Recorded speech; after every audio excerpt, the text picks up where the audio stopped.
You know what, Adrian? The way I saw it, that was a Spursy performance. The way I saw it, just you know, I can't say that I was really surprised, because like I said, it was a Spursy performance. You guys are very much capable of producing such a performance. You're Banta FC, so yeah.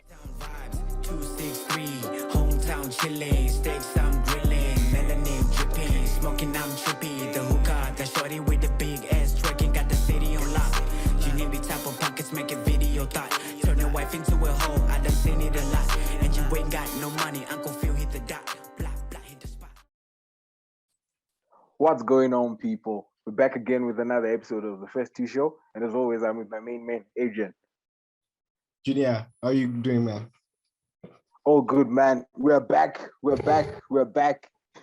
Here's the jersey today. The jerseys are not on the wall, but as you can see, we're back. But we're going to talk about that a bit later on in the show.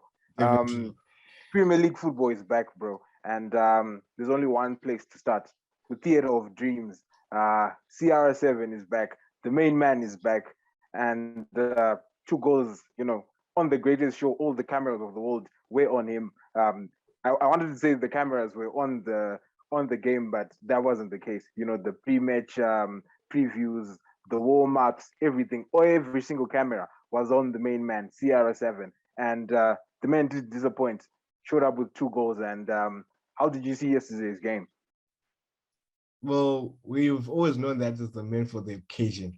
In occasion, he will rise up to it, and he delivered yesterday. Even though it wasn't a bigger game, in terms of season-wise, but then career-wise, you want to make that sort of impact, especially when you come back to a team like Manchester United. I remember when Thierry came back, he came in as a sub, he even scored on his return. It's the little things like that cement your place in football legacy. And what a show you put on for the Manchester United faithful. 2 goals. The first one, a simple tap-in, but then we have to give him credit for being away. He's really transformed from that teenage boy wonder winger into a bona fide goal-scoring machine. And he showed that class, tapped in for a simple goal, and then he beat the defender, outpaced him. This is someone who's 36, 37 this year? 36, going on to 37 next year. Imagine, he's still running like that with the ball, and the finish was sublime. Cool, calm, and collected, and with his supposedly weaker foot too. So it was a great show, but then overall it was a great team performance from Manchester United. They're solid at the back. You saw how Varane and Maguire dealt with the likes of Alan St. Maxim. Although they did concede, but Newcastle was a good team going forward. But then overall, I feel like it was a solid team performance. Pogba, I think, is really giving his best to Manchester United this season.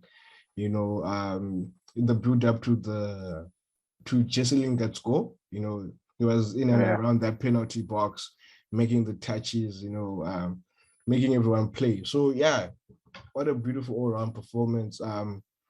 It's hard to accept as a non-Man U supporter, but then they're really playing like genuine contenders. Remember that I told you that I picked them as my favorites, for the title. But anyways, I'm pretty good when it comes to these things, called predictions. That's nothing new. Anyways, back to United and Ronaldo. Like you said, he's the man for the big occasion. I don't think there's any soccer fan out there who did not know what was coming. Most probably people didn't know how he was going to score, but I'm pretty sure a lot of people, could tell that he was going to score on the occasion. That's the kind of player he is. Like you said, when you described the first goal, yes, people would like to say, it's a tap-in. But if you take a look at that goal, everyone else in and around the penalty box was static. But as soon as Mason Greenwood hit that shot, which later on, the keeper would have done a whole lot better. Ronaldo was the only player who kept on moving, and that just goes on to show, how good of a finisher and predatory, and the predatory instinct that he has. Yes, he might not have the legs that he had, when he left Manchester anymore. He's no longer as fast. Still fast, not as fast anymore. He can't be the tricky winger that he used to be. Yeah. But he's an even more, what can I say? An even deadlier finisher, And it just showed the second goal class, on his weaker foot, like you said, weaker foot, definitely. and all around, all round performance from United, and it's really, really scary. And to even think that Edinson Cavani was not in the team, Marcus Rashford, is making progress in rehab, and he's on his way back. Scary times ahead. If you're a rival, fan, and United are looking pretty good. Junior, and that Bruno goal. I know we've been accustomed to Bruno hitting worldies, but then he just keeps delivering. Exactly. If you're watching the game that I was watching, Peter Drury was the commentator, and as soon as he hit that goal, Bruno, he was like, "Remember me?" And that was like a statement. Yes, Ronaldo is here and he's taking all the cameras and all the attention, but remember me. Yeah, that was the main man. Bruno, he's still a quality player, and quality players produce quality moments, and that was one quality moment yesterday. Yes, and I want to talk on Jesse Lingard. As a football fan, it's great to see a player go to loan, come back, and fight for that place in the team and play the way he's been playing, and to get called up to the national team. It shows character. I know he does receive his fair share of banter, but then he's clearly not okay. Many might say a class player might be too much, but then he's a ball player, and every team needs a player like that, like Jesse, who gives that all. And I'm happy for him for the progress he has made. Especially, I hope he flourishes at this United side. Yeah, I'm happy, that he's being given, his fair share of minutes by Ole. I would have preferred that he moved on to another team like West Ham, where he can be one of the main men, because he is that good. He might not be good enough to be a week in, week out starter for a team like United, which is challenging for the title. But like you said, it's good that he's being given that chance, and he managed to score yesterday. And let's just see how it goes. I would have preferred that he went to another team, preferably back to West Ham. No. No. West Ham, like West Ham, Okay, cool. But yeah, it was good, and I think this is going to be a good season for United. Let's watch out. Okay. Sure. Let's move on to another big game over the weekend. Chelsea 1-3 at home. Yes, Chelsea, one of the teams which are looking pretty scary. They look well drilled. I think I had another crazy stat yesterday. I think in the 12 home games that Chelsea has played, they've managed to keep 9 out of 12 clean sheets. And that only goes to show, that they're a well-drilled team under Thomas Tuchel. Once you concede a goal against Chelsea, you've got a mountain to climb. They don't concede easily, and it looks like they're finally finishing off the chances that they were creating last season. When they didn't have a player to put away those chances, and it looks like the Romelu Lukaku signing is really going to pay off. Coming out yesterday, with 2 really brilliant goals. Typical number 9 goals. And he looks like a player. He's a bit different from the Romelu Lukaku that we saw at United. Definitely. This Romelu Lukaku looks a whole lot more confident. He knows he's the main man in that team, and he knows everybody else who's behind him. He's looking up to him to put the ball in the back of the net. And good times at Chelsea as well. It looks like the only team that's struggling is Arsenal. Well, I want to mention one thing that you mentioned, Junior, is Romelu is playing with confidence. That's one big thing a player has to have, especially a player that's just looking to deliver the goods up front. He looks a whole lot happier. He looks like he wants to play. He's involved more, and you can see by his body language, and you can see that he's a player that's able to be there, of which I think most people might underrate in a player. You know, if you want a player to want to be there, I'll give you a point, an example in Tanguy Ndombele. He's a quality player, lots of talent, but then at some point you can just say that he just doesn't want to be part of the team, you know. And unfortunately, it affects the results on the pitch, and it affects also your teammates and the team already. So now with Romelu, you can see he's part of the group. He wants to play, and he seems happier. And like you said, he's a whole lot more confident, you know, to do what he did for the first goal, you know, come back inside with two defenders coming after him, and plus the goalkeeper, and then to slot it past him like that. Quality stuff, and it's something that only a player who's high on confidence can do. And I was also impressed by the debut of Son. Yes, we know he's a good player, but then he just fits in perfectly into that system.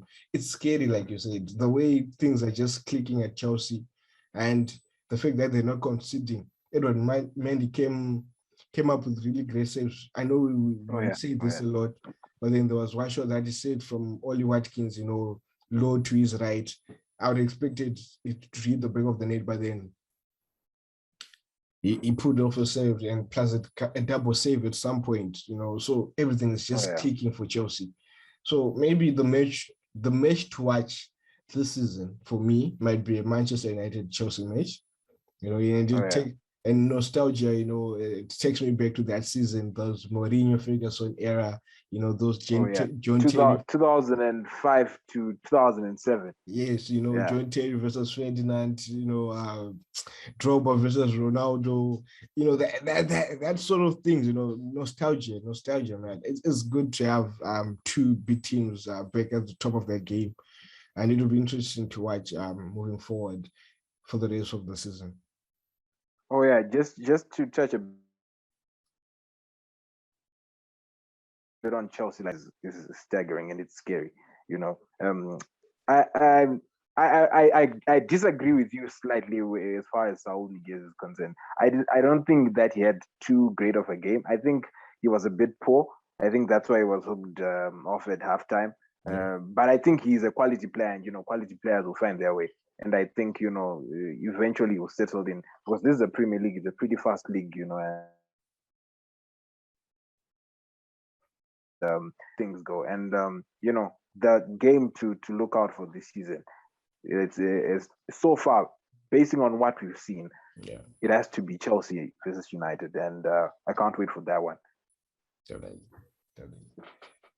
Then the other game now, Manchester City. Let's touch a little bit on Manchester City, you know, winning 1-0. Looks like, you know, we do expect Manchester City to do, you know, we expect big score lines when Manchester City is playing, but Leicester are no easy opponent, you know, especially given the past couple of years that they've had, and also given the past couple of results that Manchester City has had against Leicester. You know, the Leicester has been a tricky team, you know, not only for Man City, but for all the big guys, you know. So 1-0, a really good result for Manchester City, also considering that they were playing away from home. So yeah, that was a good result in my opinion. Do you have anything to add on as far as the Man City Leicester game? Not much. But then, yeah, it's a good result for Pep and the team as a whole. You know, of course, you want to win with authority, but then playing away to a team like Leicester, the 1-0 win and the 3 points, it goes a long way, you know, in the season. Those are the points that matter. Those are the points that even if you don't put on a display, but then you have to grind out the win, you know, it's something that have to give Pep, you know, a lot of encouragement. But then I do feel like they are ruining their mistake of not signing a center forward. A striker. During the summer season. I understand the Grealish signing, but then I don't think it was a priority. I think they'll be active in the winter transfer season, come December, January, that time. Other than that, yeah, it was a pretty decent game. Leicester were decent too. I love how Brendan Rodgers handles the team, and you know, it's a quality manager. We wanted to even bring him to Tottenham at some point. That just shows how class he is. But then, yeah, it was a good game. I enjoyed it. I just feel like City might still be, I think we should have brought in another Oh number yeah. 9. Yeah, looking at City, they've got the quality, and but there's just this one thing which is lacking, which is, in my opinion, a center forward, an out and out center forward. You know, uh, um, you know, I would like to give the example of Cristiano Ronaldo, his first goal yesterday. I don't think there's anyone in that Manchester City team who can score that type of a goal. The typical poacher's finish. Manchester City can score, beautiful team goals. They can walk the ball into the net, but when there are some games, for example, maybe if you're playing against Burnley at the Turf Moor, they will make it difficult for you. There are times that you need quality finish. Sorry, not quality finishes, but typical number 9's goals. The the Ronaldo one. I can't stop talking about Ronaldo today, but yeah, that type of a goal. There are times that only someone who's through an out and out number 9 can finish such a goal, and I feel like that's the only thing that's probably missing in the Manchester City team. So yeah, let's see how it goes. And since we're still talking about winners, we have to talk about this team. We are back. We are back. Wow. Yes, we're back. Did you watch the game? Obviously, I watched our game. How? What's your take? Do you see any improvements? And yeah, do you think this is just a win? Then next week we'll go back to our default settings and start losing again. First of all, you're playing versus a fellow.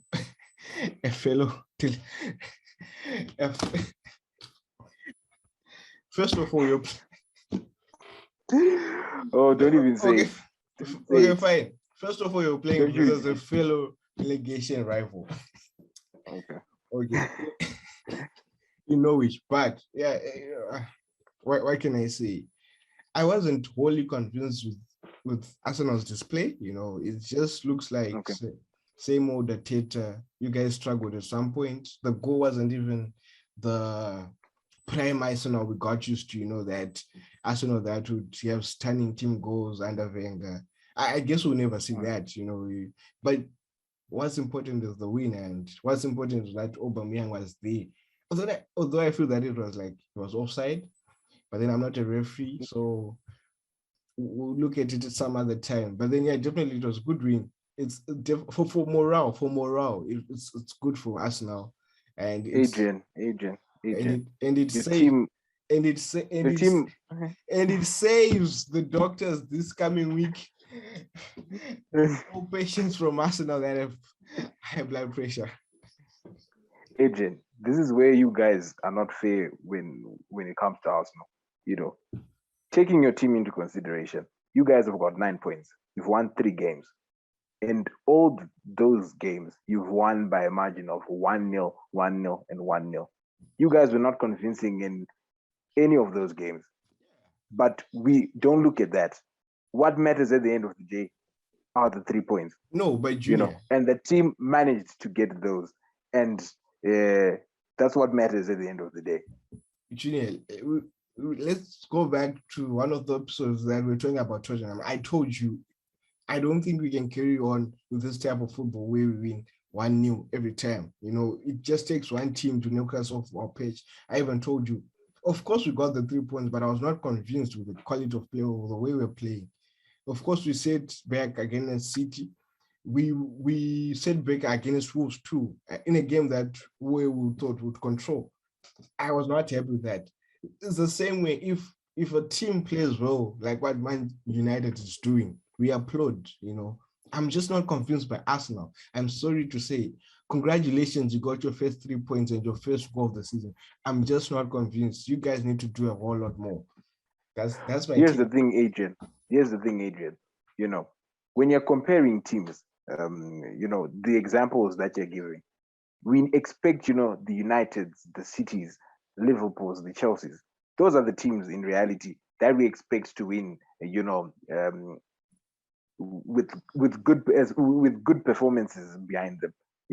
As far as Arsenal is concerned, to be honest, we'll take anything right now. as long as it's 3 points.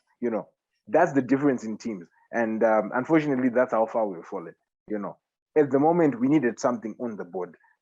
That was a confidence booster. Next week you're going to be playing Burnley, and let's hope that the team will be playing a whole lot better. I don't think our game was a good game. I don't think it was bad either. I feel like we can still improve in the final third, and I was happy, with Ramsdale making his debut and Leno dropping to the bench. I haven't been convinced by Leno. I feel like he doesn't command his penalty area well. He's a good shot stopper, but his distribution, is suspect. I really don't trust him. And yeah, I was happy with Aaron Ramsdale and the new look back four, Tomiyasu. Our Japanese fighter. Watch out for the boy. Watch out for the boy. Gabriel was back as well. Ben White, then Kieran Tierney. I'm not giving this as an excuse, but a lot of things went wrong as far as my team is concerned at the beginning of the season. First game against Brentford. Yes, it's not an excuse. We didn't have two of our strikers in Aubameyang and Lacazette. They were out due to COVID. Then we had two very difficult games against Chelsea and City. Even if everyone else was back, they were always going to be very difficult games. And to add on to that, we didn't have, our back four. Gabriel was still out. Thomas Partey was out. And Ben White as well, he was out, as he had tested positive to COVID. So I think, the international break was sort of a reset button. I hope it was. And let's just see how it goes. So yeah, that's my take on my team. So now we are left with one more team. I can't really see your jersey today. I don't know if it was intentional that you're not showing the entire jersey or not. What's happening, Adrian? Talk to me. I can't really see the jersey. Technicalities, Junior. As we move on, yeah, it wasn't fair play to Crystal Palace, man. They outplayed us in every department yesterday, and we can only give them a win. We had I can say I personally had a few points to pick with the referee. I thought there were one or two decisions that didn't go away. The red card, yeah, definitely maybe was a red card. It's a question of when you get booked first, don't be dumb after that. Don't just play anyhow. And then I feel like that. Yeah, he just kept on playing the way he usually played, even though the second foul was not even a foul, even withdrew his legs. But then anyway, we moved. You don't think it was a foul? It wasn't a foul in my case. In my case, I think it was a foul. Okay, fine. Let me finish. Also consider. Okay. Listen, you lashed into the tackle. That I agree. Yes. You give the foul. But then the reason he withdrew his legs, he didn't fully commit. So therefore, to me, it was not a yellow card decision. But then the problem was he was already on a yellow card, right? And he was having one of those games where you're having rows with the referee. So the referee doesn't even need to look twice, to give you another booking. I feel that was the case. If the ref was proper and looked at that, go replay it. He withdrew his legs. Withdrew his legs. But then, anyway. Excuses. It's not excuses. It's just how I feel. But then I feel it all worked out in Crystal Palace's favor. They were brilliant going forward. Props to Conor Gallagher. I'm really impressed by the young lad. Wilfred Zaha too. And finally, they have a scoring striker in Eduardo. Benteke was good for a while. He's good in other plays, but then he's just not been that, person you can count consistent, on. In terms of goals. But then that's my take. We simply outplayed in all departments. And I said this from the beginning. If we don't get our act right, we cannot keep doing this 1-0 wins where we have to sit back and then do everything on the counter. We need to start playing like a team that's vying for at least a top 6 finish. You know what, Adrian? The way I saw it, that was a Spursy performance. The way I saw it yesterday, I can't say that I was really surprised, because like I said, it was a Spursy performance. You guys are very much capable of producing such a performance. You're Banta FC. So yeah, as far as the Tanganga incident, right? To me, that was a second yellow, and that was a sending off. You mentioned that he lunged into a tackle. Once you've used that statement, he was out of control. Yes, he tried to withdraw his legs. He withdrew his legs. Yes, he did, but he was out of control. You cannot jump into a challenge like that, especially considering that you've got two incidents behind you. His incident with the Zaha, that's one. Then he was making a lot of rash decisions in the second half, and you simply cannot make such decisions at the highest level, which is the Premier League. So I felt like he deserved it, and of course, from the get-go, I just felt like Palace wanted it more. I felt like they'd more purpose in the final third. They looked hungrier. If the stat that I heard was correct, I think you guys didn't have a shorter goal in the first 45 minutes. I'm not so sure if that's a correct stat.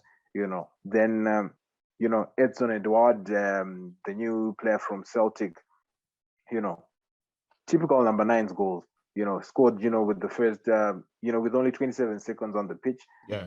And I'm so happy. Palace. The team which is being managed by a former Gunner. The former captain Patrick Vieira. He never loses to Spurs. So like I said, it was expected. But yeah, you guys were on top of the world, heading into the international break. Oh, we're on top of the table, this or that. And unfortunately, you guys were, you had to come back to earth in spectacular fashion, in Spursy fashion. It's a hard one to swallow, but then we'll be back. Yeah, we'll only see. The only time will tell. So Adrian, right now, Liverpool is playing as well as we're doing this show. Do you have any idea what the scoreline is and how things are panning out as far as that game is concerned? No, not at the moment. Unfortunately, I wasn't watching the game. But then I hope this does us a favor. You as in who? The fans or the Spurs fans? What are you talking about? Me. Can I speak on a personal level? Okay. Okay. But then I don't know, with Liverpool it's been topsy-turvy, I know we earmarked them as a top 4 team, and at some point I thought, maybe this might be their season to challenge for the title again, so that it doesn't seem like a fluke, with Klopp 2 years back, Yeah. But I'm not convinced, and it's worse now with the addition of Romelu Lukaku at Chelsea and Cristiano Ronaldo at Manchester United. It seems like this team will just give them a fair run for their money. So yeah, I'm not sure. Top 4, most definitely. They have quality players, Mane and Salah, and that the rest, Van Dijk, Alisson, etc. But then to really challenge for the title, I'm not convinced yet. You're not convinced. Yeah. With me, as far as Liverpool is concerned, I think I'm just like you. If you look at Liverpool as a team, they don't score any goals from midfield. It's only a couple of players who score goals for Liverpool, and that's Salah, Mane, and sometimes Firmino and Jota. And what you also need to consider is that there's the Africa Cup of Nations coming up, in January. Yeah. And Salah is going to be away. Sadio Mane as well. Yeah. And at the back, Joel Matip. So I feel like, as far as, the forwards are concerned, Liverpool could have done something, to really challenge the other 3 guys. And I feel like they'll come up a bit short, but, they'll be in and around the top 4 for sure. Yeah, I've just checked the results. It's Liverpool's leading 2-0 as we speak. Okay. And loses a red card. So it seems like Salah on the scoreboard and Fabinho, 62 minutes played. So it seems they might they might just hold on for victory unless something happens, and but then it's still not convinced by Liverpool yet.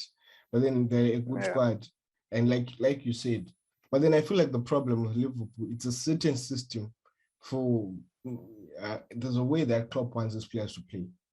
So for them to find a forward that suits that system, they just can't go and pick anybody, in the transfer market. They need to pick someone who can play in a system like that.